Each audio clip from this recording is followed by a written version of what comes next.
자, 오늘 이 시간에는 정동수 목사의 공중재림과 지상재림 왜 틀렸는가, 이런 제목이 되겠습니다. 먼저 우리 하나님 말씀은 요한복음 14장 우리 2절로 3절의 말씀, 내가 너희를 위하여 처소를 예비하러 가노니 가서 너희를 위하여 처소를 예비하면, 다 같이, 내가 다시 와서 너희를 내게로 영접하여 나 있는 곳에 너희도 있게 하리라.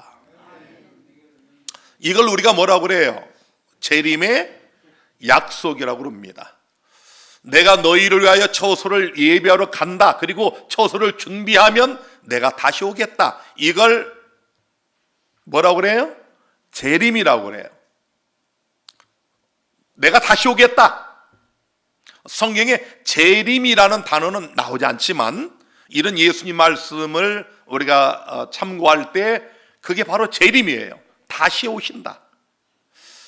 자, 그런데 예수 그리스도의 재림, 여러분의 복스러운 소망이 맞나요? 여러분의 일생의 소망이 뭐예요? 정말 우리 부모들은 자녀들에게 소망을 갖지요. 그런데 그 자녀들 다 키워보면 또 별것도 아닙니다. 제가 요양원 원장으로, 노인 전문가로 오랜 세월을 보니까 그토록 고생하며 키운 자식들 별거 아니에요. 어떤 자녀들은 그냥 부모가 빨리 돌아가셨으면 하고 병원도 못 가게 하는 자녀들도 많습니다. 정말 이 땅에서 우리의 소망은 자식도 아니고 주식도 아니고 부동산도 아니고 예수의 재림이에요. 계시록 22장 20절에는 성경 66권의 대장정의 막을 내리면서 예수께서 이렇게 약속을 하셨어요. 내가 진실로 속히 오리라. 내가 진실로 속히 오리라 하시거늘 아멘 주 예수여 오시옵소서.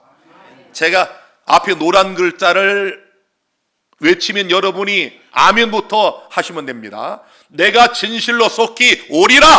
아멘 주 예수여 오시옵소서.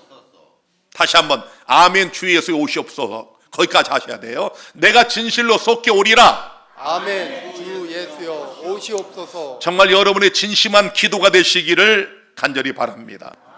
그런데 인류의 복된 소망인 예수 그리스도의 단 한 번의 재림을 두 번의 재림으로 나누어서 가르치는 이런 자들이 있어요. 그 중에 대표적인 사람이 오늘 제목에 제가 명시한 것처럼 바로 사랑침례교회의 정동수 목사입니다. 나이는 저와 거의 비슷합니다. 자, 이 사람이 이렇게 주장하는 근거, 여기 그리스도 초림과 재림. 자, 예수님의 재림을 말하면서 여기 재림을 두 가지로, 첫째 단계 재림이 있다는 거예요. 이 첫째 단계 재림은 비밀리에 오신대. 비밀리에.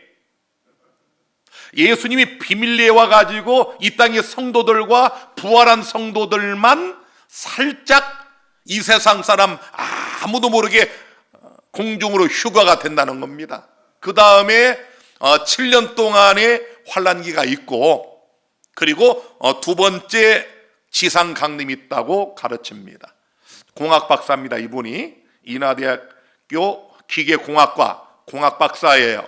성경을 66권을 다 번역하신 분입니다. 자, 이런 분이 이렇게 주장을 하니까 많은 사람들이 이걸 믿어요. 성경을 번역한 분이 틀릴 수 있겠는가? 공학 박사이신데, 영어도 잘하시는데 다 이걸 따라가요. 그래서 재림이, 공중재림이 있고 지상재림이 있고 그 사이에 7년 동안의 환란기가 있는데, 그때의 주무대를 누가 장식하느냐? 이스라엘이 장식을 한다. 그래서 저 중동 전쟁을 눈여겨봐라. 사람들이 요즘 이 사람 설교 몇십만 명이 듣고 있어요. 설교 하나 올라가면 정말 교회 수가 10만이 넘어요. 자, 성경 어디에 예수님의 재림이 비밀리에 이루어진다고 했나요? 여러분이 공학 박사의 말을 들을 게 아니고 성경을 번역했다는 이런 사람의 말을 들을 게 아니고 성경 말씀을 듣게 되기를 바랍니다. 성경에 기록된 예수의 재림은 첫째로 모든 눈이 볼 수 있게 오십니다. 두 번째로 모든 귀가 들을 수 있도록 가청적인 재림이에요. 가시적이고 가청적인 거예요. 셋째로 온 세상이 알 수 있게 오십니다. 자, 확인해 볼까요? 계시록 1장 7절에 볼지어다 구름을 타고 오시리라. 각인의 눈이 그를 보겠고 그를 찌른 자들도 볼 터이요 땅에 있는 모든 족속이 그를 인하여 애국하리니 그러하리라. 아멘. 우리 주님 이 땅에 구름 타고 오시나요? 천만 천사와 함께 이 땅에 오시는 그때에 각인의 눈이 다 직접 봐요. 땅에 있는 모든 족속이 보게 돼 있다고 성경이 분명히 말씀하고 있지 않나요? 또 여기 살전 4장 16절에는 주께서 호령과 천사장의 소리와 하나님의 나팔로 친히 하늘로 쫓아 강림하시리니 그리스도 안에서 죽은 자들이 먼저 일어나고. 여기 노란 글씨를 잘 보세요. 호령, 소리, 나팔. 들리지 않는 호령은 호령이 아니죠. 들을 수 없는 소리는 소리가 아닙니다. 소리가 나지 않는 나팔은 나팔이 아닙니다. 우리 주님이 어떻게 오셔요? 호령과 소리와 나팔로 다 들을 수 있도록, 다 볼 수 있도록 그렇게 온다고 말씀을 하면서 재림의 당사자 되시는 예수님이 직접 마태복음 24장 27절에 번개가 동편에서 나서 서편까지 번쩍임같이 임자의 임함도 그러하리라. 번개가 치면 동시에 다 보는 거예요. 아니, 예수님이 직접 말씀하셨잖아요. 내가 이 땅에 어떻게 오는지 아느냐? 번개가 동편에서 번쩍여가지고 서편까지 번쩍이는 것처럼 이 땅에 모든 사람이 동시에 그걸 보는 것처럼 내가 그렇게 온다고 주님이 분명히 말씀하고 있지 않습니까? 또 마태복음 24장 30절에 그때 인자의 징조 하늘에서 보이겠고 그때의 땅의 모든 족속들이 통곡하며 그들이 이 땅의 모든 족속이 인자가 구름을 타고 능력과 큰 영광으로 오는 것을 다 같이 보리라. 아니, 예수님이 직접 하신 말씀이에요. 사도의 손을 통해 성령의 감동으로 기록한 말씀도 아니고 예수님 직접 하신 말씀이에요. 내가 이렇게 온다는 거예요. 이 땅의 모든 족속들이 다 본다는 겁니다. 그런데 비밀리에 온다고요? 자, 이 사랑침례교회 정동수 목사가 재림을 두 번으로 나누고 성도들이 환난 전에 비밀리에 휴거된다고 하는 성경적 근거가 무엇일까요? 제가 지난주에 잠깐 보여드렸죠? 다니엘서 9장의 71회를 그 근거로 삼아요. 여기 유대인을 위한 바로 71회, 유대인들 이스라엘 백성과 이스라엘의 거룩한 예루살렘 성을 위한 490년의 기간, 이 기간을 이분이 이렇게 62일에 그리고 7일에 69일에를 이렇게 해놓고 그 다음에 한 일회를 역사의 마지막에 갖다 놨어요. 아무 근거도 없어요. 그냥 갖다 놓은 거예요. 아니, 여러분, 성경 어디에 유대인과 이스라엘 민족과 예루살렘 성을 위한 은혜의 기간을 자 7일에와 그 다음에 62일에 합 69일에 말고 한 일회를 떼다가 마지막에 갖다 놓으라고 했나요? 이상하지 않습니까?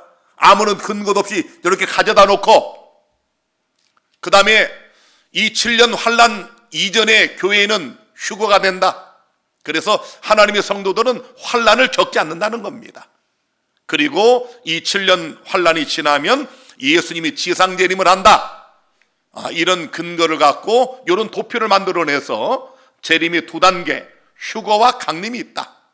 휴거와 강림, 바로 휴거는 복된 소망이다. 성도들이 환란을 겪지 않는다. 그리고 예수님이 7년 환란이 지나면 이 땅에 영광스럽게 나타난다. 그래서 바로 이 두 재림 안에 이스라엘 백성들이 역사의 마지막 무대를 장식한다는 거예요. 참 희한하죠? 하나님의 교회가 사라져버리고 갑자기 난데없이 유대인들이 나타나가지고 세상을 지배하고 적그리스도가 그때 나타나고 자, 과연 이런 주장이 맞을까요? 정말 하나님 백성들은 환난을 겪지 않나요? 이들은 성도들이 이 7년 환난기를 겪지 않기 때문에 이 휴거가 복된 소망이라는 거예요. 유대인들이 겪는 거래, 이것은. 유대인들이. 그래서 이 적그리스도가 나타나서 핍박을 하면 유대인들이, 저 이스라엘 민족이 하나님께로 돌아오는 그런, 그래서 13만 4천 명이 그때 된다는 겁니다. 놀랍게도 이 정동수 목사는 계시록은 1장부터 3장까지만 우리 교회가 해당이 되고 4장부터 22장까지는 다 저 7년 환난기에 이루어질 일이라는 참으로 어마무시한 주장을 합니다. 세상에 이런 것을 믿어요.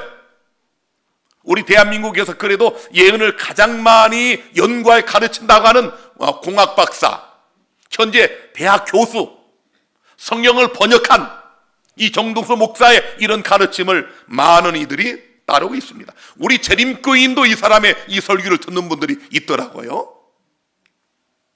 자, 이 정동수 목사의 7일의 해석이 얼마나 잘못되었는가 다시 한번 제가 복습하면서 말씀을 드립니다. 자, 이 7월 10일에 이스라엘의 은혜 기간입니다. 여러분, 예수님에게 베드로가 내가 한 7번 용서하면 됩니까? 그랬더니 예수님이 아니다 베드로야, 70번씩 7번도 용서해라. 70번씩 7번 490번입니다. 놀랍게도 진짜 490번을 용서하라는 말이 아니라 무한적으로 용서라는 말씀이 들어있지만 놀랍게도 그 490이란 숫자가 여기 나와요. 그래서 예루살렘을 중건하라는 영이 날 때부터인 주전 457년부터 490년이 지나면은 주후 34년이 됩니다. 그런데 여기 보니까 기름 부음 받은 자가, 다시 말하면 메시아가 일어날 때까지 7일에와 62일에 즉 69주가 지난다. 우리 지난번에 제가 정확하게 계산해 드렸죠. 주 27년에 예수님이 침례를 받으심으로 하나님이 성령을 기름 붓듯 하심으로 기름 부음 받은 메시아가 요단강가에서 일어났죠.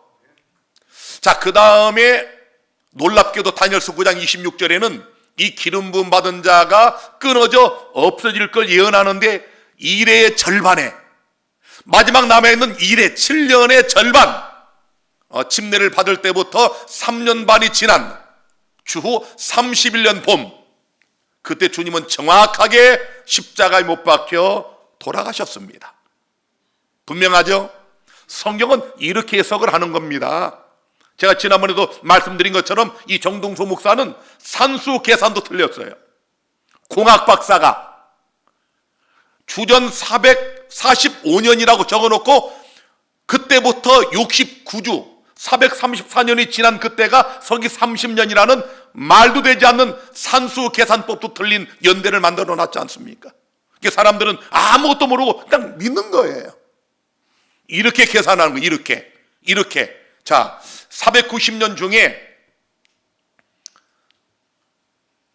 7주 49년과 62주 434년이 지나고 그 다음에 예수님이 침례를 받으시고 그 다음에 나머지 일주일은 다니엘서 9장 27절에 보니까 그가 장차 많은 사람으로 더불어 한 일해 동안의 언약을 굳게 정한다. 예수님이 3년 반을 직접 하셨죠? 그걸 우리가 공생이라고 그래요. 십자가에 돌아가시고 스데반이 순교 당하기까지 제자들이 3년 반 동안 열심히 복음을 전함으로 유대인들을 위한 은혜 기간이 연장이 됩니다. 그래서 이 일의 절반에 다니엘서 9장 27절에 예언된 것처럼 제사와 예물을 금지할 것이며 예수님이 십자가에 달려 돌아가심으로 모형과 그림자인 이 땅의 모든 제사가 끝났다. 성소 휘장이 찢어지잖아요.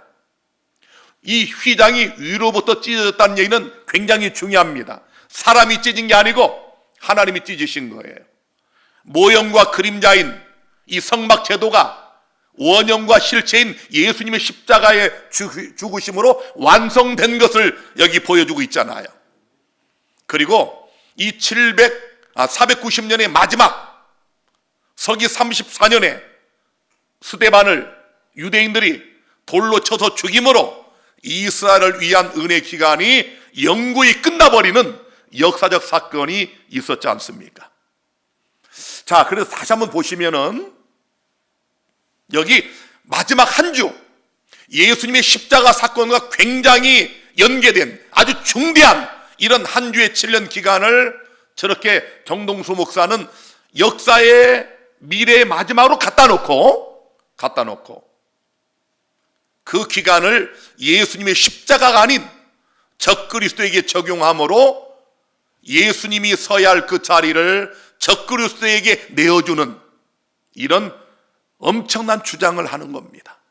이 하나만 봐도 얼마나 이 정동서 목사의 주장이 잘못됐는지를 우리가 한눈에 알 수 있지 않습니까? 자, 그렇다면 이 재림이 왜 우리에게 중요한 문제인가? 정말 예수의 재림이 왜 무엇 때문에 우리의 소망이 되어야 하는가? 첫째로 죽었던 자들이 부활하여 신령한 몸을 입게 됩니다.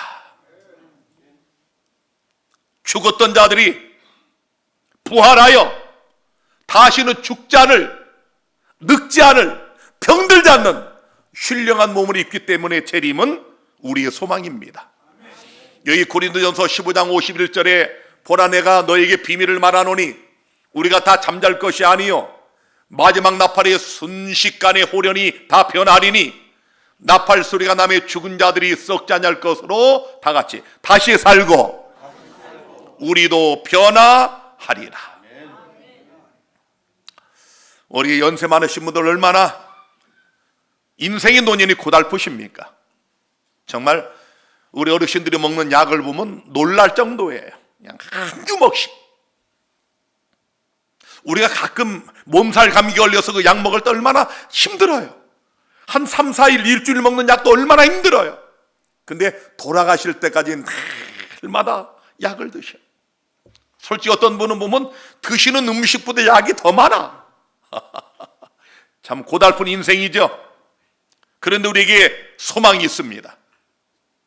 이렇게 약을 먹어야 견디고 정말 이것저것 건강식품을 먹어야 견디는 이런 우리 육체가 다시는 아프지 않을, 병들지 않을, 죽지 않을 그런 신령한 몸으로 순식간에 변화되는 그날, 우리 그 영광스러운 예수의 재림을 간절히 소망하시게 되기를 바랍니다. 또 고린도전서 15장 여기 42절에 보니까 죽은 자의 부활도 이와 같으니 썩을 것으로 심고 썩지 아니할 것으로 다시 살며, 우리 이 기독교의 이 성경의 가장 핵심, 다른 종교와 대비하여 가장 독특한 우리 기독교만이 가질 수 있는 교리가 바로 이 부활의 교리 아닙니까? 죽은 자의 부활이 이와 같다. 썩을 것으로 심지만 썩지 아니할 것으로 다시 살며. 여러분이 아마 이 이집트 미이라전 많이 뉴스에서 보셨죠? 역대 최대 규모의 이집트 컬렉션, 부활을 위한 여정. 3천 몇백 년 전에 죽은 이 파라오들이 부활했다. 이 황금 마스크. 이 1922년 11월 4일 여러분, 이 카터라는 고고학자가 이 이집트의 그냥 그 땅굴을 파다가 놀라 자빠졌어요. 그냥 그 무덤을 여는 순간 그 뒤에 있는 다른 그 조력자가 박사님 뭐가 보입니까? 할 때 이분이 딱 한 말이 그거였어요. Yes, wonderful things. 놀라운 것들이다. 여러분 3천 몇백 년이 지났지만 하나도 변하지 않았어. 황금 마스크. 고대 이집트 제18 왕족, 제13대 파라오. 우리가 일명 투탕카멘 그러지만 정확한 발음은 투투앙크 아문이라고 그럽니다. 뭐 중요하지 않아요. 약 8년을 재위했어요. 9살이 왕이 돼가지고 그냥 18세 요절한 사람이에요. 자, 이렇게 황금 마스크로 가렸지만은 이제 이 전문 과학자들이, 학자들이 이걸 다 열어보니까 이런 모습이에요. 3천 몇백 년 만에 부활한 거예요, 부활. 이게 부활의 여정이에요. 이걸 또 뭐 엑스레이로 찍고 CT를 찍고 다 찍어보니까 뭐 이 사람이 어디가 아픈가 다 나오고 다리 안쪽이 크게 골절상을 입은 그런 것까지 다 발견을 했습니다. 여러분, 이런 부활을 기다리시나요? 3천 몇백 년 만에 이 아주 화려한 황금으로 만든, 지금의 과학으로도 만들기 어려운 이런 기술을 발휘해서 정말 그야말로 부활을 꿈꾸며 영생을 꿈꾸며 왕들이 이렇게 죽었지만 이들의 부활의 여정은 그냥 사람들의 구경거리입니다. 저게 무슨 의미가 있겠습니까? 우리 성경이 가르치는 부활은 이런 부활이 아닙니다. 고린도전서 15장 43절에 욕된 것으로 심고 영광스러운 것으로 다시 살며 약한 것으로 심고 강한 것으로 다시 살며. 사랑하는 성도 여러분, 특별히 연세만 하신 여러분 이렇게 연약해지고 잘 걷지 못하시고 온몸이 아프고, 그러나 여러분이 여러분의 심령 안에 예수의 생명을 믿음으로 심어 놓으시면 여러분의 그 약한 것이 강한 것으로 다시 살게 돼 있다는 거예요. 이게 부활입니다. 또 44절에는 육의 몸으로 심고 신령한 몸으로 다시 사나니 육의 몸이 있은즉 또 신령한 몸이 있느니라. 우리의 이 죄된 몸, 연약한 몸, 병든 몸, 쇠해하여진 몸, 늙는 몸, 이런 몸이 아니라 영광스러운 몸, 신령한 몸으로 변화되는 예수 그리스도의 재림을 더욱 소망하시게 되기를 바랍니다. 자, 그리고 두 번째로는 살아있는 우리들이 순식간에 죽지 않을 것으로 변화가 돼요. 첫째는 죽은 자들이 부활하여 신령한 몸으로 변화가 되지만, 예수님 재림 때까지 견뎌낸 살아있는 우리가 순식간에 변화가 돼요. 우리가 다 죽는 것이 아니라 마지막 나팔에 순식간에 호련히 다 변화하리니. 또 여기 우리 젊은 성도 여러분은 이런 놀라운 변화를 입을 때까지 재림의 소망을 갖게 되기를 바랍니다. 셋째로, 재림은 모든 인간 죄의 역사가 끝나는 날입니다. 이 지긋지긋한 죄가 영원히 사라지는 거예요. 넷째로, 성도들은 공중에서 주님을 영접하여 천국에 들어갑니다. 우리 주님이 이 땅에 오실 때 이 땅에 발을 딛지 않으십니다. 초림하실 때는 인간 예수로 오셔서 이 땅에 발을 디디시고 33년 반을 사셨지만, 재림은 이 땅에 발을 딛지 않아요. 공중에서 우리를 영접해요. 그 후에 우리 살아남아 있는 자들도 저희와 함께 죽었다가 부활한 의인들과 함께 구름 속으로 끌어올려 공중에서 주를 영접하게 하시리니. 그리고 우리가 그거 아십니까? 이 아름다운 우주를, 광활한 우주를 빛의 속도보다 수백 수천 배 빠른 속도로 우리 하늘 본향을 향하여 일주일 동안 여행을 합니다. 그리고 드디어 우리가 아마도 안식일이 되는 그 날에 우리 주님이 예비하신 영원한 하나님의 본향, 우리 아버지 집에 당도하게 될 것입니다. 자, 그 다음에 다섯째로, 악인과 불신자들은 모두 재림으로 멸망합니다. 여기 사도 1장 8절에 하나님을 모르는 자들과 우리 주 예수의 복음을 복종치 않은 자들에게 형벌을 주시리니, 분명하죠? 우리 예수를 믿지 않는 자들과 교회를 다녔지만 복음을 순종하지 않은 이런 자들이 형벌을 받아요. 이런 자들이 주의 얼굴과 그의 힘의 영광을 떠나 영원한 멸망의 형벌을 받으리로다. 여러분은 그날 어디에 있기를 원하시나요? 사도 1장 10절에 그날에 강림하사 그의 성도들에게서 영광을 얻으시고 모든 믿는 자에게서 기이 여김을 얻으시리라. 저 그림에서 두 편이 있죠.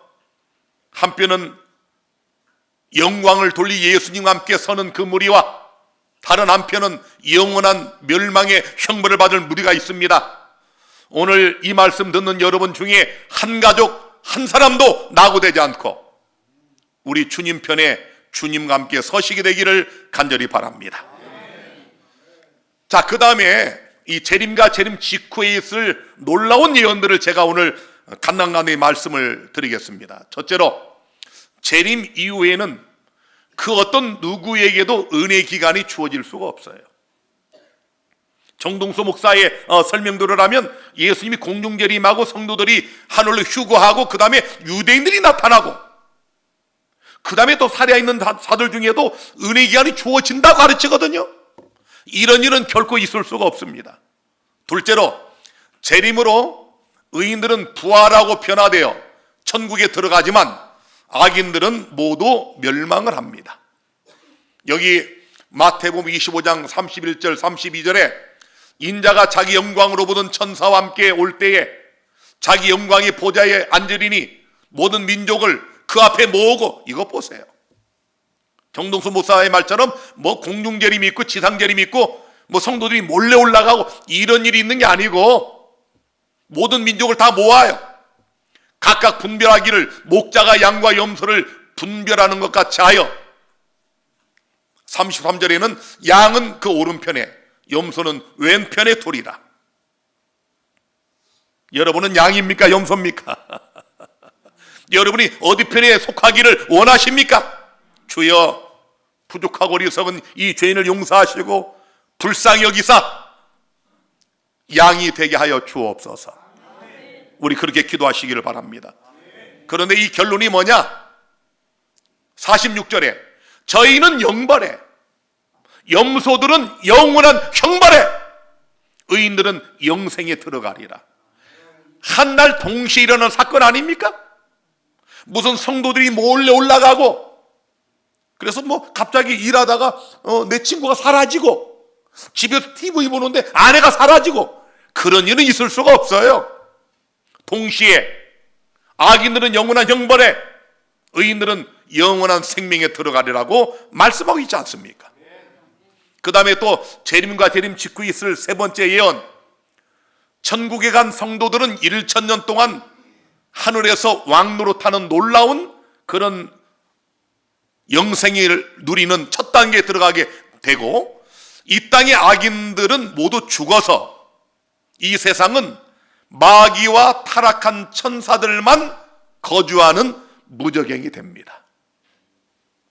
여러분 한번 상상을 해보세요. 예수님 오시고 이 땅에 살아있는 악인들은 다 죽고 멸망당하고, 의인들은 죽었다가 부활한 우리 성도들과 함께 하늘로 끌어올려서 일주일의 여행을 통하여 하늘 본향에 들어가고, 이 지구는 마귀와 타락한 천사들만 남아요. 그걸 무저갱이라고 합니다. 계시록 20장 4절에 이마와 손에 그의 피를 받지도 아니한 자들이 살아서 그리스도로 더불어 1000년 동안 왕노릇하니, 야, 이게 상상됩니까? 저는 어려서부터 약간 보스기질이 좀 있어가지고 동네 그 앞에 이렇게 우리 내과가 아주 넓고 그 모래사장이 넓어요. 동네 아이들을 전부 제가 한 10명 데려다가 모래로 거기다 집을 짓는 거예요. 그래서 이건 내 방, 대장방이다. 그냥 그 내 방은 돌 같은 거 갖다 쌓고 의자도 그냥 소파처럼 만들어 놓고, 뭐 그 당시에 뭐 없는 전화기도 하나 이렇게 만들어 놓고, 그 다음에 그 방을 매칸 만들어서 그 아이들 다 앉혀놓고 내가 다 보이는데도 띵동띵동 누르면 예, 부르셨습니까? 오게 하고. 그런 놀이를 얼마나 재밌겠는지 몰라요. 그 다음에 두 판으로 나누어서 그냥 그 뒷동산에서 내가 이순신이야, 이순신. 야, 내가 또 머리도 좋아. 여러분 그 해바라기 돼 있잖아요. 지금은 장난감이 그냥 돈 몇 푼이면 사지만 그때는 아무것도 없을 때니까 해바라기 그 안에 그걸 철사로 탁 파내가지고 구멍을 만들면요, 칼집이 됩니다. 나무로 칼을 탁 만들어 가다 탁 꽂고 다니, 탁 꽂고. 상대방, 우리 친한 병민이 그 팀하고 우리 팀하고 싸우는 거야, 산에서. 공격하라! 그래도 서로 싸우다가 여기다 뭐 하나 달아. 거기를 맞으면 죽는 거예요. 그런데 나는 7번 맞아야 죽어. 다른 사람은 1번 맞으면 죽고 나는 7번. 자신의 아이들이 또 다 따라서 했어요. 8번 맞아도 7번 맞아도 우기거나 그랬어요. 그런데 지금도 생각하면 참 그때가 참 그리워요. 그냥 대장놀이, 이순신 장군 놀이. 아우, 그냥 저는 그때 막 진짜 젊었어요. 애들도 뭐 그때 뭐 TV도 없을 때니까 그냥 재밌어가지고 그냥 캄캄할 때까지 공격하라. 그런데 우리가 천국에 가서 그리스도로 더불어 왕노릇을 한다. 이게 상상됩니까? 그런 그냥 꼬마 대장 그런 놀이가 아니고 진짜 하늘에 가서 여러분과 제가 왕노릇하는 1천년의 기간이 있다는 거예요. 믿어지시나요? 그래서 성경은 이렇게 얘기합니다. 5절에 그 나머지 죽은 자들은 그 1000년이 차기까지 살지 못하더라. 이거 잘 보셔야 돼요. 아니, 이 공학 박사 정동수 목사 이걸 왜 모를까요? 왜 수많은 신학자들이 이걸 왜 모를까요? 우리가 천국에 올라가면 이 땅에 누구만 있다고요? 마귀만 있어요. 왜요? 그 나머지 죽은 악인들은 1천년이 찰 때까지 살지 못해요. 이게 첫째 부활이에요. 의인의 부활. 그래서 6절에 보니까 이 첫째 부활에 참여하는 자들은 복이 있고 거룩하도다. 둘째 사망이 그들을 다스리는 권세가 없고 도리어 그들이 하나님과 그리스도의 제사장이 되어 1000년 동안 그리스도로 더불어 왕노릇 하리라. 이야, 참 여러분과 제가 이 첫째 부활에 참여하는 복을 누리시게 되기를 바라고 그리스도로 더불어 1천년 동안 왕노릇하는 권세를 얻게 되시기를 바랍니다. 지금 여러분이 이 믿음을 잘 지키면 이 영광에 참여할 수 있다는 얘기예요. 그 다음에 네 번째로 1천년 후에 성도들과 예수님과 그리고 예비된 새 예루살렘과 함께 인간을 위해 만드신 이 지구를 회복하기 위하여 지구로 내려옵니다. 여러분 이걸 잘 보세요. 얼마나 합리적인가. 하나님께서 이 지구를 우리를 위해 만드셨거든요. 마귀가 찬탈을 했어요. 6000년이 넘도록 죄악의 땅이 됐습니다. 자, 예수님이 십자가에 죽으신 것을 우리를 구속하기 위하여. 일반 장로교인들은, 감리교인들은, 침례교인들은 우리가 하늘 가서 영원히 산다고 착각을 해요. 우리가 하나님의 집에 가서는 1천년을 산다고요. 그리고 우리가 다시 내려와요. 왜냐하면 예수님의 십자가의 보혈의 이 구속의 완성은 이 지구를 본래 아담과 하와에게 주셨던 것처럼 회복시켜 줘야 완성이 되는 것입니다. 얼마나 합리적입니까? 그래서 이 계시록 22장 2절에 보니까 또 내가 보면 거룩한 성 새 예루살렘이 하나님께로부터 하늘에서 내려오니, 내려오잖아요. 내가 너희를 위하여 처소를 예비하러 가노니, 가서 처소를 예비하면 내가 다시 와서 너희를 내게로 영접하여 나 있는 곳에 1천년 동안 있게 하리라. 그 후에 이 예비된 새 예루살렘, 다시 말하면 새늘과 새 땅의 새로운 수도, 우리 주님이 직접 여러분과 나를 위해 만드신 예비된 이 성, 신랑을 위하여 단장한 신부 같은 예루살렘과 함께 이 땅에 내려옵니다. 이 거룩한 성이 어디로 내려와서 안착하는지 아십니까? 내려와서 어디로 안착하는지 아세요? 대정부 662페이지 화잇은 이렇게 놀랍게 기록을 했습니다. 그리스도께서는 부활하신 후에 승천하신 곳이며 천사들이 재림의 약속을 되풀이한 장소, 곧 감람산에 내려오신다. 선자는 다음과 같이 말한다. 나의 하나님 여호와께서 임하실 것이요 모든 거룩한 자가 주와 함께하리라. 우리 구속받은 자들이 같이 오잖아요. 우리 집을 회복하러 오는 거예요. 그날에 그의 발이 예루살렘 앞 곧 동편 감람산에 서실 것이요 감람산은 그 한가운데로 동서가 갈라져 매우 큰 골짜기가 되어서 여호와께서 천하의 왕이 되시리니 그날에는 여호와께서 홀로 하나이실 것이요 그 이름이 홀로 하나이실 것이며 화려찬란한 새 예루살렘 성이 하늘에서 내려올 때 그 성은 영접할 준비가 된 성결한 곳에 정착하게 된다. 그리고 그리스도께서는 당신의 백성들과 천사들과 함께 그 거룩한 성으로 들어가신다. 우리가 하늘에서 왕노릇한 1000년이 지나고 우리 하나님께서 여러분과 나를 위해 준비한 새 예루살렘 성과 함께 이 땅에 내려와요. 그리고 저 예루살렘에 바로 감람산쯤 되는 그쪽 지역으로 예루살렘 성이 정착을 하게 되는 거예요. 정착.